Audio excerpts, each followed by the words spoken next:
नहीं कैसा कौन मिलेगा। कलकत्ता में एक हाफिज है, कलकत्ता में एक हाफिज है, साल में 3 ख़त्म करता है वो। फजर में शुरू किया सूरह बकरा अलिफ लाम मीम ज़ालिकल किताब से शुरू किया, तो अब जहाँ तक गया फजर में 2 रकात में पढ़ा, फिर उसके बाद ज़ोहर में जो 2 रकात में सूरत है उसके बाद आगे पढ़ेगा, फिर असर में उसके बाद पढ़ेगा, फिर मगरिब में उसके बाद पढ़ेगा, फिर इशा में। तो 3 नमाज में तो सब तो सुनते ही हैं, और बाकी 2 नमाज खामोशी वाली है, ज़ोहर और असर वाली। मगर चूंकि जो मगरिब में 5-5 महीने तक रिपीट नहीं करता है, इन्ना आतना कल कौसर वल असर लेला फ़ी कुरैश नहीं पढ़ता है, बल्कि वो बड़ी बड़ी सूरतों के दरमियान से पढ़ता है, तो फिर यकीन तो है कि बंदा पकता है, चूँकि तरावी भी वहीं पर सुनाता है। इसलिए वो 3-4 महीने के बाद 5 नमाजों में पूरा कुरान पढ़ लेता है, पब्लिक से बोलता है अल्हम्दुलिल्लाह मैंने आज पूरा कुरान ख़त्म कर लिया, सूरह वन्नास पढ़ लिया।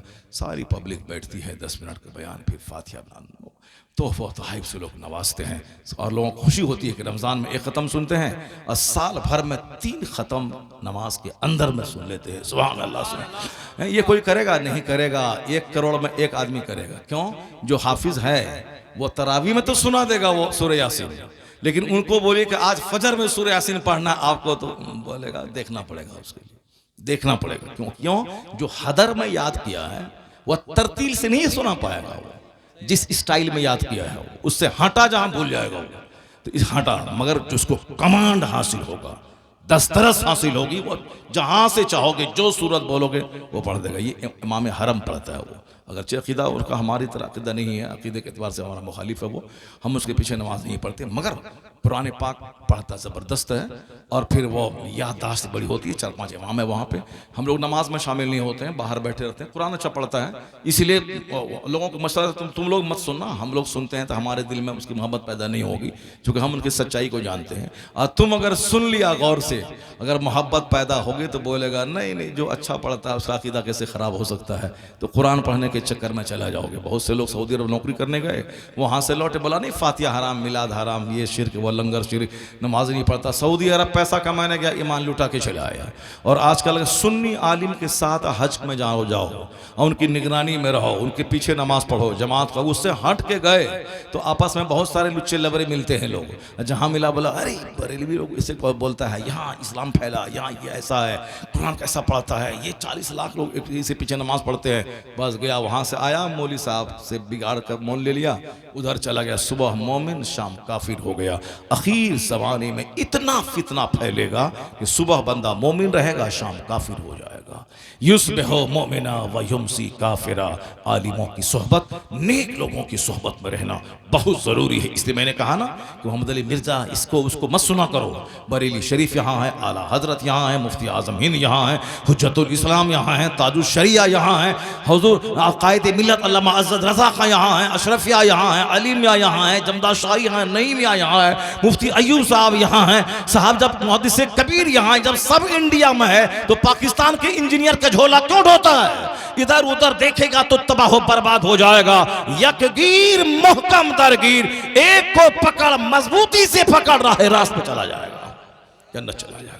इधर उधर मजा लेगा, टेस्ट लेगा, तो मोहम्मद अली इंजीनियर जैसा चप चप चप चप चप चप करने वाला आदमी वो तो आलिमों का गुस्ताख बना देगा, आलिमों से दूर कर देगा। इसलिए बहुत चिकनी चपड़ी बातें शैतान करता है, शैतान से बड़ा कौन पढ़ा लिखा होगा, मगर शैतान पे लानत का तौक इसीलिए है कि इल्म है मगर तकवा, इश्क रिसालत, खौफ खुदा नहीं है। तो सिर्फ इल्म नहीं देखना है, तकवा, खौफ खुदा, इश्क रिसालत को देखना है। दरूद पढ़िए अल्लाहुम्मा सल्ली अला सय्यदना मौलाना मुहम्मद मअदन जुल्ल वाले बारिक वसल्लम। ए मौलाना साहब कहाँ जा रहे हैं, कहाँ जा रहे हैं? अभी तकरीर शुरू भी नहीं हुई हमारी, 10 आयत पढ़नी है ना, 10 आयत कैसे पढ़ेंगे?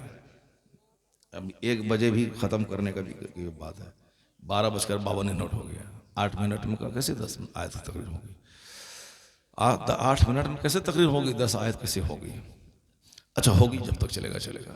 10 आयत हमको बोलना था, अब मगर वो अगर नहीं 10 होगा तो एक आयत भी तो होगी, 2 भी तो होगी, 3 भी तो होगी, 3 मगर एक हदीस पाक पहले पढ़ता हूँ, उसके बाद फिर मैं कुरान पाक की 10 आयत पढ़, 10 आयत में जितनी हो सकेगी।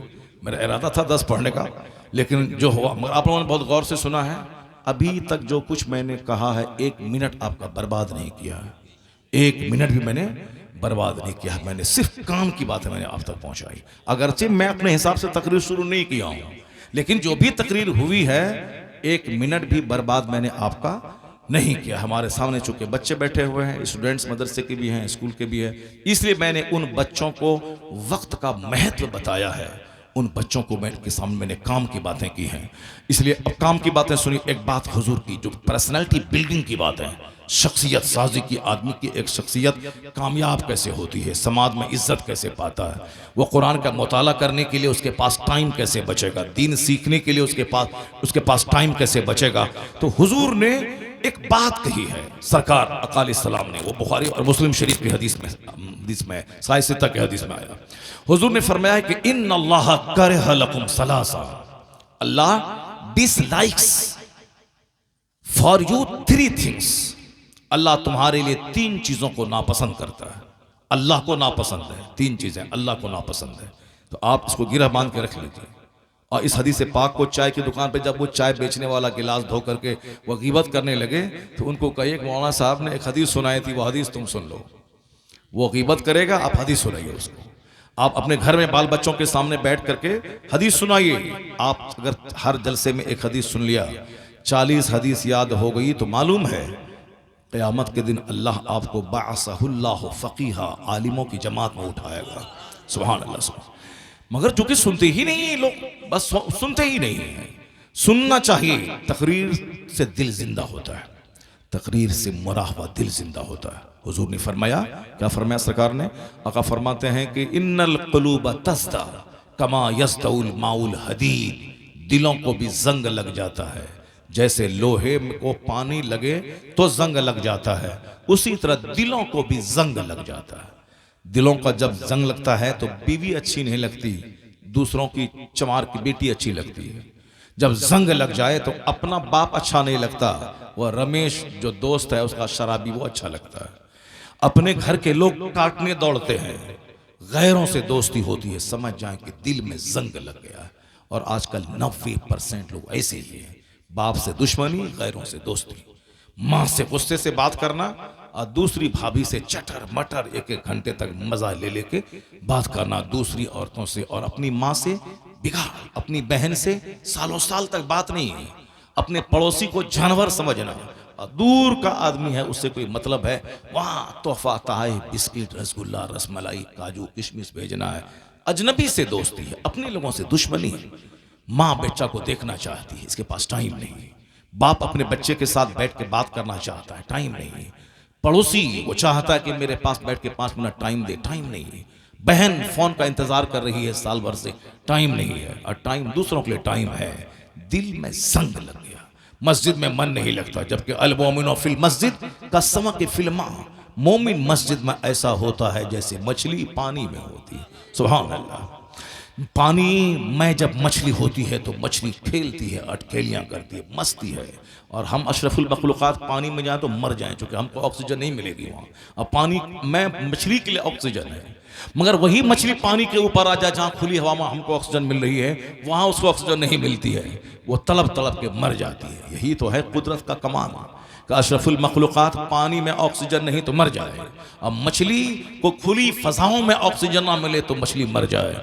तो मछली तड़प के मरती है जब पानी से जुदा होती है, और जब पानी में हो तो मस्तियां करती है। ये आदमी मस्जिद में जब तक जुड़ा रहे, इसे उसी पानी के मछली की तरह मजा आएगा जिंदगी का।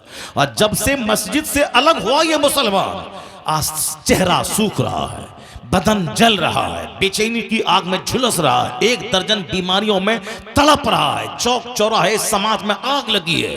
दुश्मनी, डिस्टेंस, हैट्रेड, एनिमिटी, नफरत है, दुश्मनी है, साहब बगावत है, बुग़्ज़ है, कीना है, हसद है। ये आदमी का समाज है। बजबरदस्ती लोग रहते हैं, मगर आदमी अपने आप को तन्हा समझ रहा है। ये दुश्मन, वो दुश्मन, सामने वाला दुश्मन, पीछे वाला दुश्मन, दमा दुश्मन, समधी दुश्मन, चचरा भाई दुश्मन, वो दुश्मन, सारे लोग दुश्मन ही हैं तो बंदा अकेला तन्हा, ज्यादा और टेंशन लिया तो जहर खा के मर गया। कौन इन दुश्मनों के बीच में रहेगा? थोड़ा टेंशन कम है तो शहर छोड़ के भाग के दिल्ली चला गया, वहां सुकून है। यहाँ बाप भाई बहन रिश्तेदार पड़ोसी हैं, सब लोग खानदान के लोग, यहाँ मन नहीं लगता, दिल्ली चला गया, वहां सुकून मिल रहा है। जब अपने लोगों में सुकून नहीं मिलेगा तो फिर क्या होगा? तो बाहर तो भागना पड़ेगा, जहर तो खाना पड़ेगा। कहां जाओगे? नगला अकील छोड़ के दिल्ली जाओगे, दिल्ली में भी वहां आदमी है, वहां नफरत है, वहां छोड़ के कहां जाओगे? बंबई जाओगे, बंबई ही में तो आदमी है, वहां छोड़ के कहां जाओगे? कराची, कराची में भी आदमी है, वहां छोड़ के कहां जाओगे? लंदन, लंदन में भी तो आदमी है, लंदन छोड़ के कहां जाओगे? White house, New York, America, Washington DC, वहां भी तो आदमी है। जहां आदमी है वहां हसद है, वहां जलन है, वहां बुग़्ज़ है, वहां कीना है।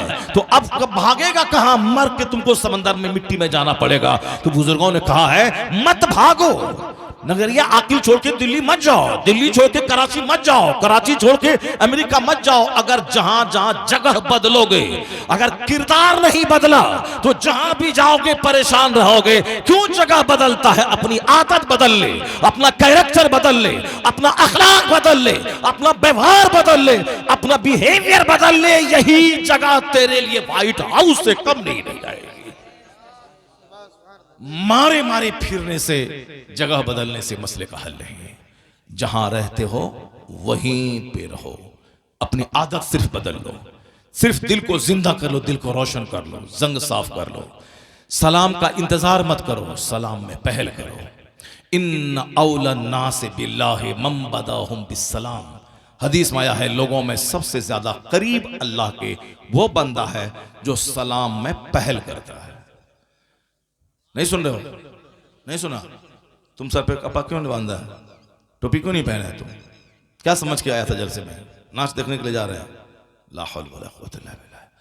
अपने बच्चों को नहला धुला के तेल लगा के सर पे टोपी पहना के तब जलसे में भेजो कि वहाँ आलिमों का चेहरा देखना। आलिमों का चेहरा देखने से सीने का जंग साफ होता है, सीने का जंग साफ होता है। गुफ्तगू सुनने से सीना नर्म और सॉफ्ट होता है। जो तकरीर नहीं सुनेगा उसका सीना सख्त हो जाएगा और चला जाएगा। इसीलिए कहा कि रात में कोई 1000 रकत नफल नमाज पढ़े और वह 5 मिनट सिर्फ दीन सीख ले, सुन ले। यह दीन सुनना 1000 रकत नमाज नफल पढ़ने से बेहतर है। क्योंकि समाज में बड़े घमंडी लोग रहते हैं ना, अरे कौन तकरीर सुने जाएगा, दिल्ली से मौलाना लोग ऐसे भाषण देते रहते हैं। चलो घर में कुरान पढ़ लेंगे, दरूद पढ़ लेंगे 1000 बार, 100 बार कलमा पढ़ लेंगे, 100 रकत नमाज नफल पढ़ लेंगे। ये सब आप लोग नहीं सुनते होंगे, मगर कुछ लोग इस तरह के होते हैं जो बोलते हैं। वहाँ जाने से क्या होगा? मौलाना साहब लोग अपना काम करता है, नमाज पढ़ लेंगे मस्जिद में। सुनो हुजूर ने क्या फरमाया, हदीस में आया है, एक हदीस में आया है, तदारुसुल इल्म सअतम मिनल लैल खैरुम मिन इहयाइहा। रात में थोड़ी देर दीन सीख लेना, सिखा देना, पूरी रात जाग कर नफल पढ़ने से बेहतर। और एक हदीस में आया है कि मन सल्ला सलातल फज्र सुम्मा क़रअ बाब मिनल इल्म खैरुम मिन अल्फ रका।